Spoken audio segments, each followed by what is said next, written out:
Hey guys, welcome to my channel, my little corner of YouTube where we do all sorts of creative and crafty things.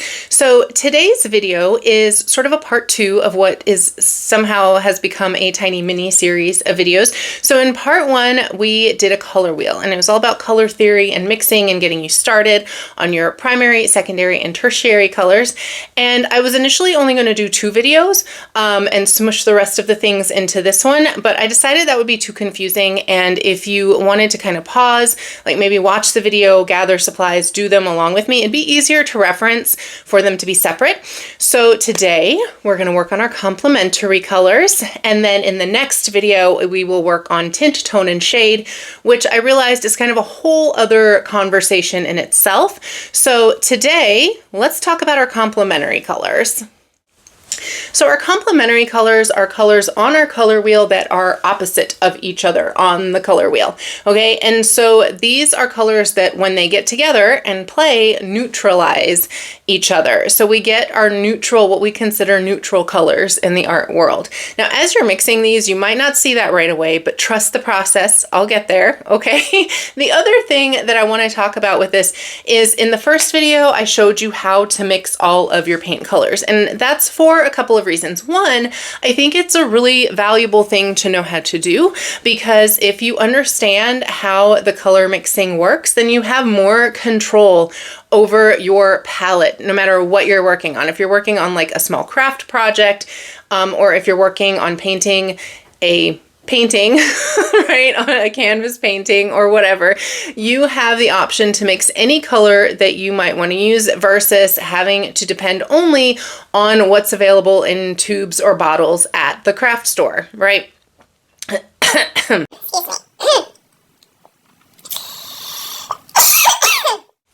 So when you have that, you have power over your art. You can do whatever you want, right? And so the other aspect of that is if you know how to take your primary colors, red, yellow, blue, a little blue, and mix them into anything along with black and white, then it's actually a pretty frugal thing because you can buy those colors and that's all you need to buy, and you can make whatever you need. So if you're on a tight budget, that's a great option.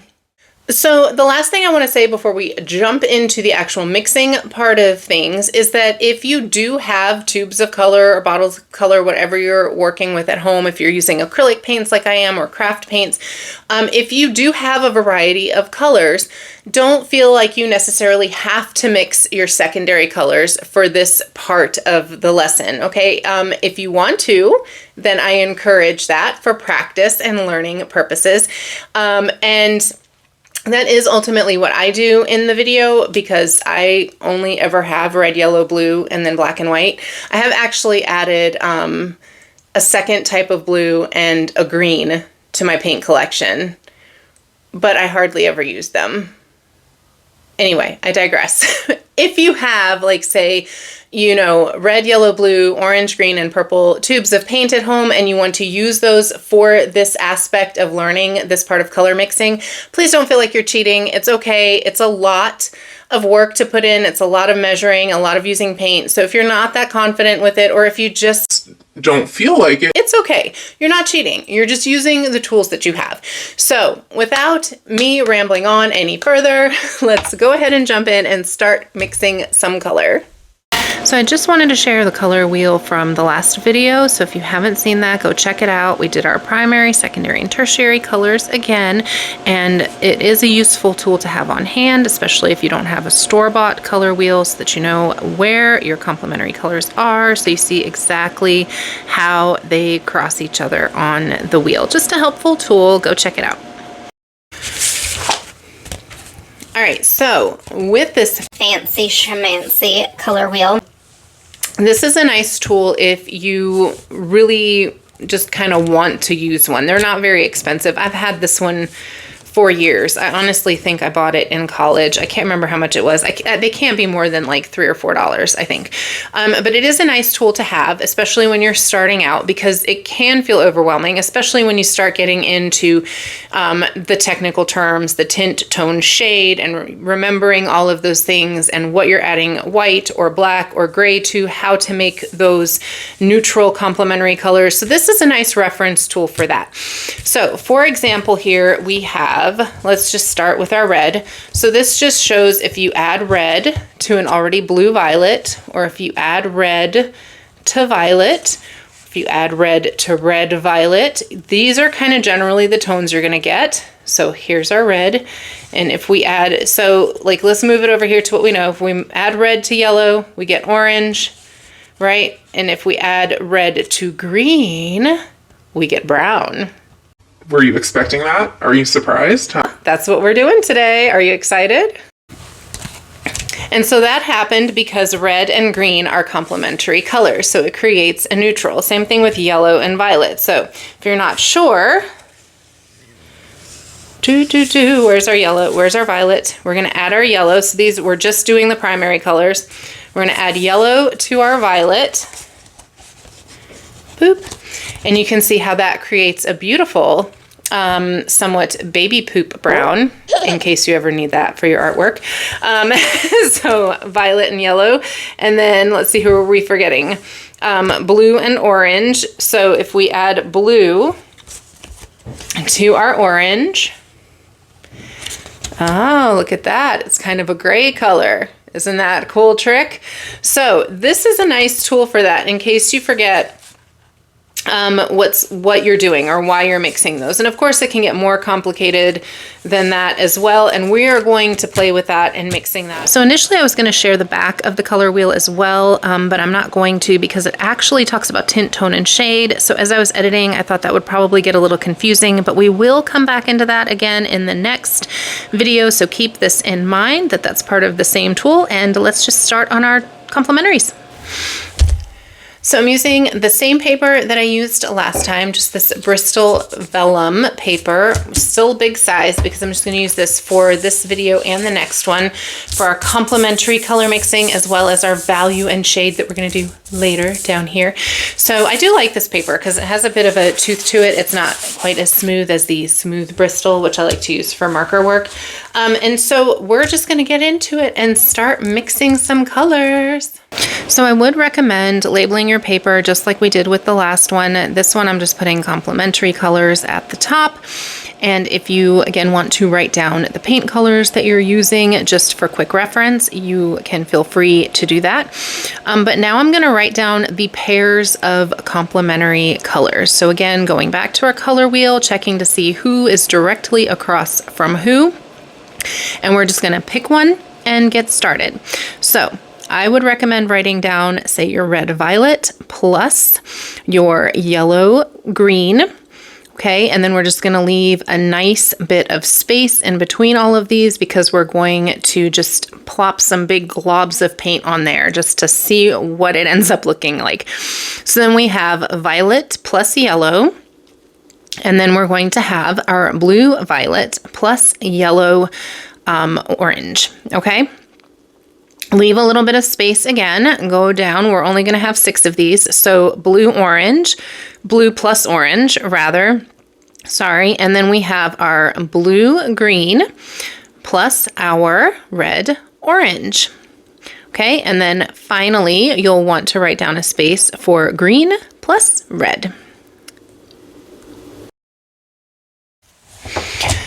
All right. So for the sake of kind of trying to keep this as simple as possible, especially assuming that most people watching this video are probably beginners at color mixing, we're going to start with our primary and secondary color combinations first. So that will be our violet and our yellow. Okay, so we've got our yellow, and then we just use 2 primaries for the violet. Okay, purple.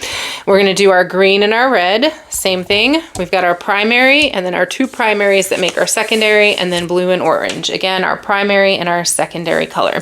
Because these others here, these other 3, they are combinations. They are all tertiary colors. right? So you'll see our, oh, come here, be good.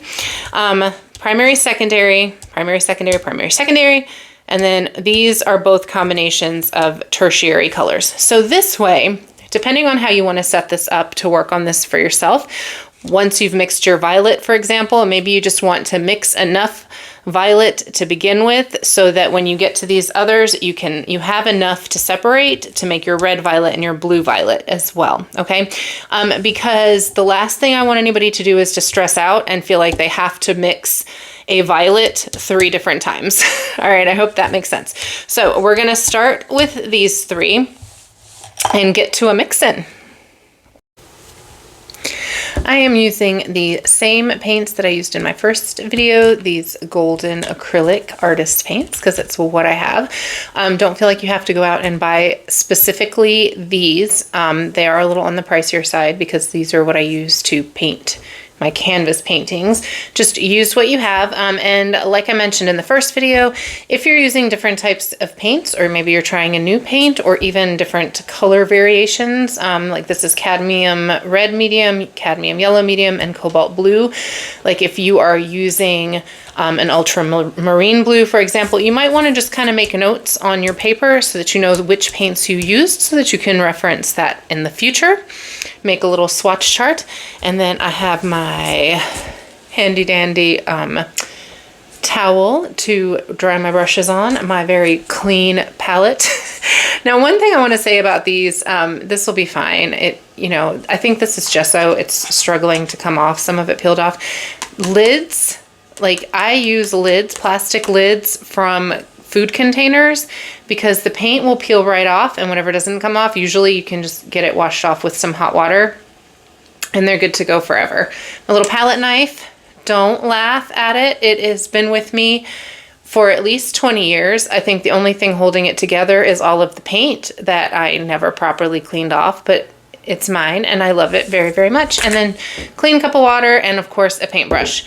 I have this one out from the last video. I think I'm gonna go get a chunkier paintbrush though.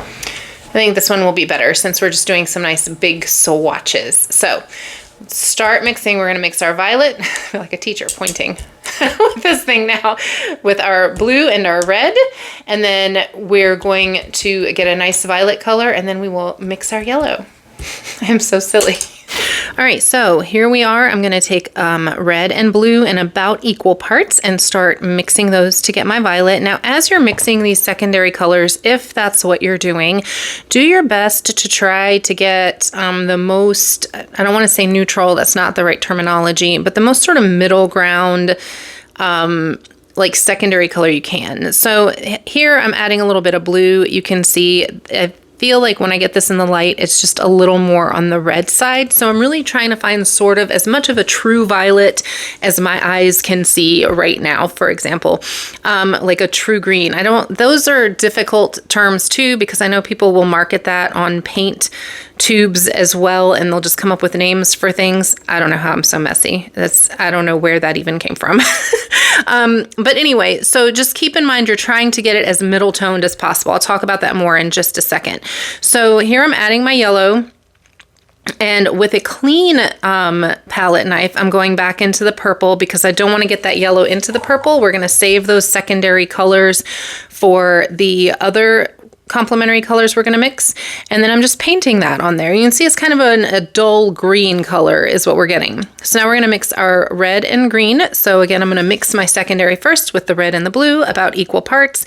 And again, I'm trying to just get like a nice green, like that doesn't look too blue-green or doesn't look too yellow-green. So you can reference, if you created a color wheel, you can reference your color wheel if that is helpful, but also don't make yourself bananas over this. This is really just experimenting so you can see what happens and kind of get into your brain what happens when you start mixing these complementary colors together. So here you can see that red and green actually gives us a fairly nice brown color. And then I just went in here and with the other one and decided to add a little bit of a watered down stripe to be able to see it a little bit more clearly and in a different way. And then the silly hand gestures are just me wondering how in the world I'm so messy. So anyway, also you want to make sure you have clean water, that you are keeping your water clean, because if it gets too dirty and you're mixing, that dirty water into your paint, it could change the color of your paint as well. So now as we get into the orange and blue, I'm going to just mention something because I'll talk about it more in a second, but you will also notice that if you are using more red in your orange and it's a more red orange or more yellow orange, you're going to get different results. If you're using orange out of a tube, you may still get different results. Don't stress. Again, just kind of enjoy the process. What a schmear. But wait, you might say, I was promised a gray from the blue and orange. Remember when we had our handy dandy fancy schmancy coloring wheel over here, and it promised that if we added blue to orange, we would get this sort of neutral gray color. So a couple of things to think about here. That is clearly not that. Right. This turned out, let's see, because the top one said violet plus yellow. Where's my violet? Violet would give us this gorgeous baby poop color. This is actually more of the baby poop color than it is on here than this one, right? So, couple of things to note on that. First of all, when you're dealing with a printed color wheel like this, the colors are going to be very different because it's computer generated. And anytime you're dealing with computer generated images, it's going to look different. We all know that. You order something one color on a screen and it comes to you in the mail a different color. So it's a totally different medium. So it's going to be a little bit different.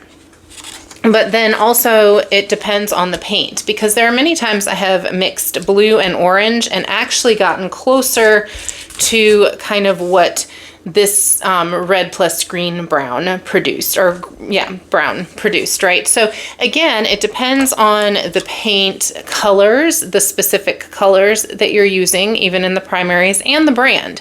So these things vary. It also will look a little different if you're using like watercolors versus acrylic paint. Sometimes it all just varies. So as you're doing this, I'm sharing this because as you're doing this, this is why it's good to have swatch charts. Even really messy ones, because it definitely will give you an idea of what the specific paints that you are using at that time are going to do. So again, you will hear me say this 1 bazillion million times. There is no right or wrong way. If you're doing the process, trust the process. This is just the result we get from this one. And it's a glorious baby poop. I mean, okay, I'll stop. So now we're going to mix our tertiary complements together, which is why I said you wanted to make sure to keep your secondary colors nice and clean. So now I'm taking my violet and separating what I have left in half so that I can mix red to one side for this particular one, and then later we'll add blue to the other side. Please ignore how awful this palette is. I know somebody's going to be watching and be like, what the heck is this? But I honestly... If I'm being completely honest, this is how I work. It works for me. If it's stressful for you, then by all means, like get some clean palettes and separate them out. But so anyway, so here I have added some yellow, created a nice yellow green, and added that red to my violet. So now we're mixing in a clean area just to make sure it stays separated as much as possible. We're mixing our red violet and our yellow green. And you can see again, we get this interesting brownish color, just slightly different from our other. So this is where you can start to see how the tones may come out a little different. And again, it's going to depend on how yellow and how yellow green your yellow green is, etc. Clean in my water again. So now we're going to go back into our violet, add some blue to the remainder of our original violet. Okay, we're not adding it to the red violet we just mixed. We're just going into the original violet that we mixed. We're going to take a little bit of our orange and add it to the yellow because we're going to get much more of a better yellow-orange result that way, because yellow tends to disappear into the other colors. So adding that until I get a yellow-orange to my satisfaction, adding a bit of that blue violet in. And as you can expect, we're getting a bit more greenish here, just a little smudge there. And that was a lot of water. That was way too much water on that brush. So here we go. Blue violet and yellow orange. And finally, our blue green. Let's add a little blue to the green we still have left, and a little bit of red to the orange that we still have, and voila, magic. And now we're gonna mix those two together as well until I get a color that I'm mostly happy with. There it is. There's that lovely sort of camo military green color, and finishing that up.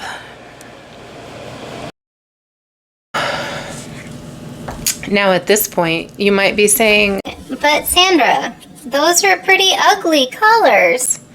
and yeah, they are. And now keep in mind, beauty is in the eye of the beholder, right? But you may be thinking, okay, what am I supposed to do with these? They're dull, they're sad, unless I'm painting diapers or camo. What do I use these for? And honestly, it's for shading.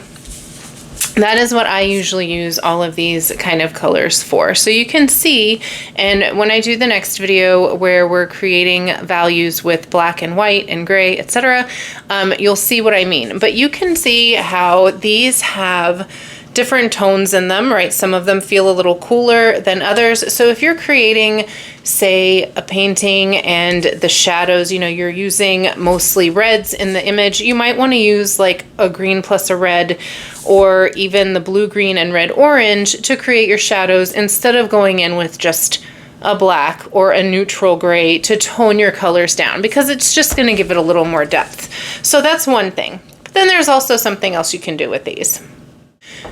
So I have a good bit of this color left. I'm pretty sure it was my red and green. I'm not absolutely positive at this point, but I'm gonna add some white to it.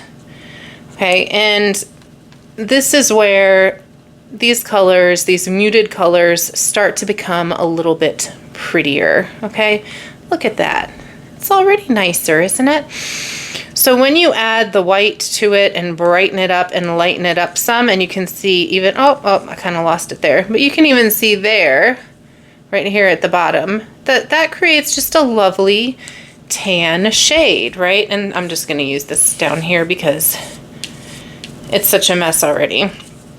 So this is where you get some great color mixing right here. But I just wanted to show you guys, like, this is where you start to get those nicer sort of lighter neutral tones, that pretty brown. Right, and you can do that with all of these. So the more white that we add, this is where you can see it starts to create those really soft colors, okay? Totally not following the mixing rules of using a palette knife right now. Because kind of over it. But this is where you can see those nice, soft, muted colors in those neutrals. So as you lighten it up, it creates a whole different sort of shade of color. So we'll play around with that more in the next video as well. Whoop. And show you how to do that. But that's basically when you're mixing your complementary colors, it's going to create, it dulls the colors out. They cross each other out. They make each other a little more boring. No, I don't know, but they are useful. And also, this is a good tool in case you're looking at something and you're like, what the heck color is that? The more you mix with this, the more you'll recognize, hey, I know how to get that weird, sad color. And then you can go from there with your artwork. So now that we have mixed our complementary colors, our gorgeous, gorgeous complementary colors, look at those, just look at them. I know, they're not cute. They're not cute right now. I actually do like this one, the red and green. Yeah, that's it. But so they're not gorgeous right now. And you might be thinking, this doesn't make sense. Those are not the neutral colors, the grays and the beiges and the Grages. dare I say, I hate that freaking word. I don't know who came up with that. I'm sorry I said that. I take it back. Let's just rewind. Pretend that never happened.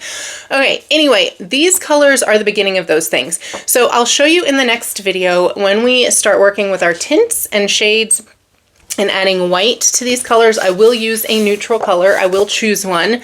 If you want to leave an opinion or a thought about which one should be used for that, go ahead and leave it in a comment below, whichever one you'd like to see go pale and white darker and lighter and all that. But that is where we get our neutral tones. It's where we get our browns and our tans and our khakis and our sage greens and such. So I will show you the process of that in the next video. Meanwhile, thanks for hanging out with me here, you guys. Let me know how your neutral colors turned out, what you thought of it while you were mixing these, and the experiences you felt with it. This is where it kind of becomes a little tricky when you're looking at the colors and trying to say, is that neutral or is that green, or is that, so yeah, that is what happens. It's just kind of part of the process. It's part of the fun of becoming a color dork like me. Okay, so I hope you guys enjoyed that. I will see you soon for the next video.